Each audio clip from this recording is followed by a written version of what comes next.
If you're looking to build a tech company today, I'm going to tell you how, especially if you don't have any technical skills. And this is coming from someone who built a tech company and did not have any technical skills. So my name is Catherine Cross. I am the founder of Anja Health. We help pregnant parents freeze stem cells from their umbilical cords and placenta to use for future disease treatment in the family.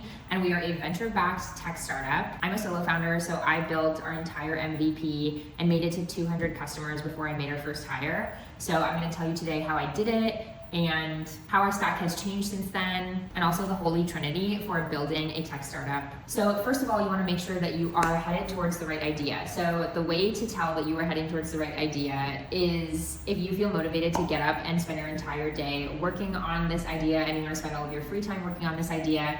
I personally knew that it was the right time for this particular idea because I was ready to dedicate myself every day, wake up, just work on the company all day, go to sleep, get up and do it again. So if you are lacking this motivation, then you don't have the right idea yet. You should be passionate about building this MVP. So we're gonna go into how I started my company. For me, the very first piece of the puzzle that had to fit was setting up our supply chain. We are a physical product. We provide kits for pregnant parents to bring with them to birth so that we can collect their umbilical cord and placenta. As soon as I quit my job and knew that I was going to be spending every day building Anja Health, I dedicated my entire day to two things. Number one, building the product, and number two, marketing the product. So first of all, before we even had a product, I was making TikTok content. I wanted to be able to test different messaging and gauge what would resonate with folks. And I also wanted to start building a following. I had previously been the founder of a consultancy called Bridge Strategy for small businesses.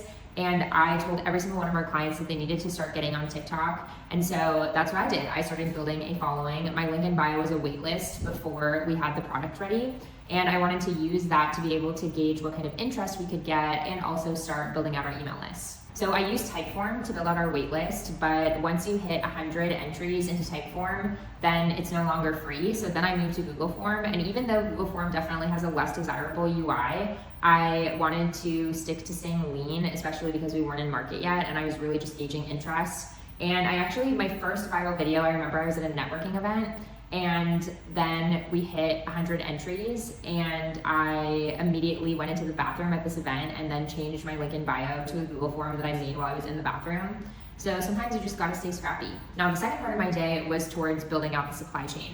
So I basically cold called all of our suppliers, and then I would ask the suppliers to introduce me to other pieces of the puzzle that I needed. So for instance, I would ask our supplier that was providing the kit if they happened to know where we could get the blood bag that we use to collect blood from inside of the umbilical cord. And I asked that supplier to introduce me to someone that could give me a jar for the umbilical cord itself. And eventually I had the supply chain together. And then I used Fiverr for any kind of design needs that I had. And I basically chose the cheapest option and just went with whatever I felt good about design-wise. I used to be a UX designer, and so I just wanted it to make me feel a certain way. And once I found a design that made me have that feeling, I just moved forward with that Fiverr designer. So after about 3 weeks of building out our supply chain and creating content, when I was 3 and my brother was 1, he was in a near drowning accident. I decided that it was time to launch. So I wasn't in Y Combinator yet as an accelerator, but YC's standard advice is to launch as soon as possible because you want to be able to get in market and get feedback so that you can start iterating and move towards a better product. A lot of people think their launch has to be this big hyped thing, but truthfully, nobody really cares about a launch for a new company unless you're doing a LinkedIn or Twitter announcement, in which case you don't really need very much to make that announcement. So you may as well make that announcement so that you can start building your audience and marketing the product. But you don't need to have all these like sizzle reels and a big extensive product. Like people will just celebrate the fact that you're being a founder online. So other than that, other than making a promotional post, you don't really need anything else to be able to launch, and you don't need a really extensive product. I told this story in a previous video of mine, but your MVP can really be as simple as a Google Sheet and people Venmoing you and you tracking those Venmos for whatever product or service you're offering. So the MVP can be really, really simple. So then when the product was ready, this is Anja's collection kit featuring different forms for our parents, as well as a nice inclusive design on the front. We also feature our own social media handles and a general congratulations. On the inside of the box, there are installation panels, forms, and instructions for the healthcare providers and parents, as well as a blood bag and some vials for blood and gel packs to keep it cool. This is our step-by-step manual related to how collection works. So physicians, nurses, and midwives usually see these directions. You essentially just stick a needle into the umbilical cord in order to watch the blood flow into the bag. And from there, the collection pretty much happens on its own after opening and closing the various clamps along the tube connected to the blood bag. From there, the cord is just put into a jar in the collection kit. I changed the link in bio in my TikTok to a Stripe link. It was before the website was even ready, I think. And I remember we got our first purchase, and we got about 3 purchases on that direct Stripe link. And then for the very first customer, I followed up with them every single step of the way. So I followed up with them when they first ordered, when the kit arrived at their house. I followed up with them when they said that they were giving birth on their due date. I followed up with them 24 hours after they said that they were in labor to see if they'd given birth yet. And then I followed up with our courier that was going to pick up the kit. And then I followed up with the parent when the courier arrived. I followed up with the parent when the courier arrived at our lab to drop off the kit. And then I followed up with our lab to make sure that everything was all right. And then I followed up with the parent again for any feedback. And a month later, I checked in with the parent again. So for your first few customers, you definitely want to have that white glove process because you want to make sure that you are in the weeds and you can garner feedback at every step of the way, and also be able to observe the user's actions to see if they're responding well to the product. So the reason why this close observation is really important is because you might observe things that could help you better the product in the future and iterate on it. So for instance, I recently listened to a podcast with the founders of Gusto, and he said that in the early days, he was observing the onboarding to Gusto in person, and he noticed that the CEO was asking each employee for their personal information as he was filling it in, and he realized that that was kind of an awkward experience because they were sharing personal information, and also it was kind of extensive, and the CEO didn't really want to be spending time inputting all of this personal information about their employee. So that's when they made Gusto self-service and included the feature that you can send a link to the employee and they can input their own personal information. And that is one of the reasons that Gusto is so great today, is because it is so self-service oriented. So it's things like that that you can learn when you're doing this really handheld process. So next I'm going to talk about the MVP Holy Trinity, which is Airtable, Zapier, and Stripe. So I'm going to tell you how I built my product with the Holy Trinity and how you can do it too. So I made a list of our stack that I'm going to read off of. So initially I used a website builder called Umso to build our actual landing page because it was the simplest website builder that I'd heard of. A friend that I knew that hacked on a lot of products recommended it to me and said that it was really easy to get a page up quickly, and it was free, I believe, up to a certain point, and one of the cheaper website builders. So I was always leaning towards being lean. So I created our landing page on Umso. The actual purchase button led to a Stripe link, and that is where people could purchase. And then upon confirmation of purchase, the Stripe link redirected to a Google form, if you can believe. So that people would input their purchase information into the Google form too, so I'd be able to see additional information that the Stripe link wasn't collecting. Then I was recommended Airtable, and then I realized that Airtable had forms, and also that Airtable was a good supercharged means of storing data, and I could then hook that up to Zaps. So I could send out emails automatically to those that had just purchased saying thank you for your purchase with follow-up information. And then I could hook those automations up to send an email to our lab to let them know that they should start to prepare our kit and fulfill a kit. So the Zapier portion, to be able to connect to new records in Airtable, was really, really important and a huge unlock for me, which is why I realized that the Holy Trinity in a startup MVP is Airtable, Zapier, and Stripe, because Airtable allows you to store data and keep track of it. Zapier allows you to automate the operations affiliated with a company, and Stripe allows you to process payments efficiently. Then I used Mailchimp to set up email campaigns, and I also used the service called Just Call to be able to call and text people if they had questions and to follow up with them. Just Call also had an integration with Zapier, so I could set up automatic texts that followed up with customers. And it also allowed me to protect my personal phone number. For the first 10 customers, I was giving out my personal phone number, and literally at the bottom of our website was just my personal phone number. I wanted to be able to field everything personally that was coming through the company. So I'm glad that I did that, but even to this day, occasionally I still get a customer texting my personal number, and I've tried to since then migrate them to our company number that we got through Just Call and Twilio and such.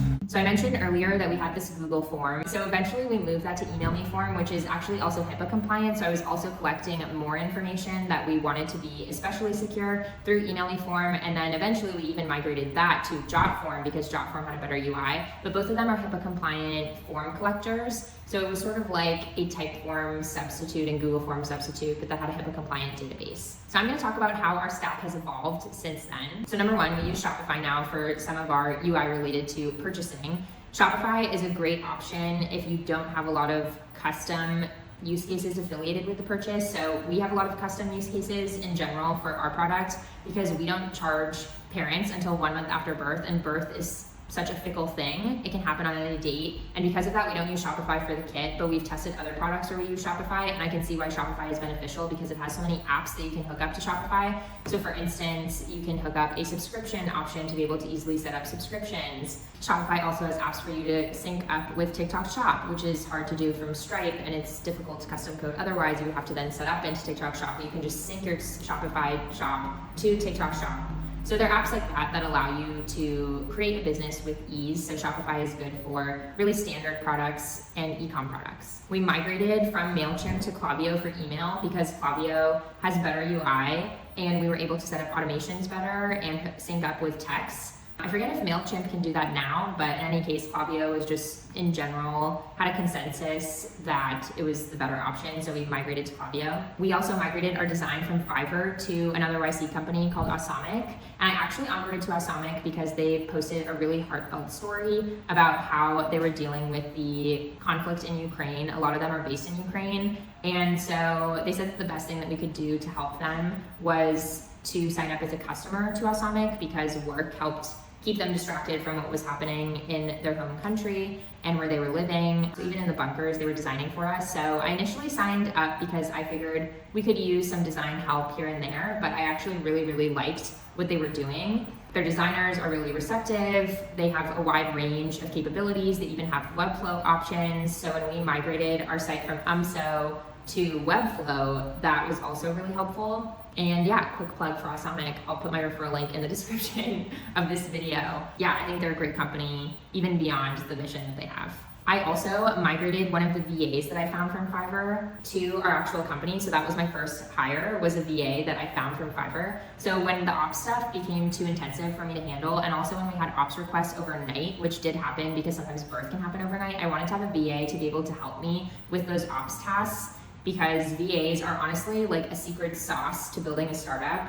There's so many tasks that you end up doing repeatedly because you're so scrappy. So anything that I was doing repeatedly, I would make a loom on what I was doing, and then I would pass it off to a VA so that I could have a VA complete those repeated tasks. And after I had garnered my learnings from doing it repeatedly, I would pass it off so that I could focus my attention elsewhere and learn from other processes and iterate on other processes. So yeah, that's another way in which the stack has since changed. I brought the VA on full time, and she is the longest standing employee of Anja Health. Shout out to Christina.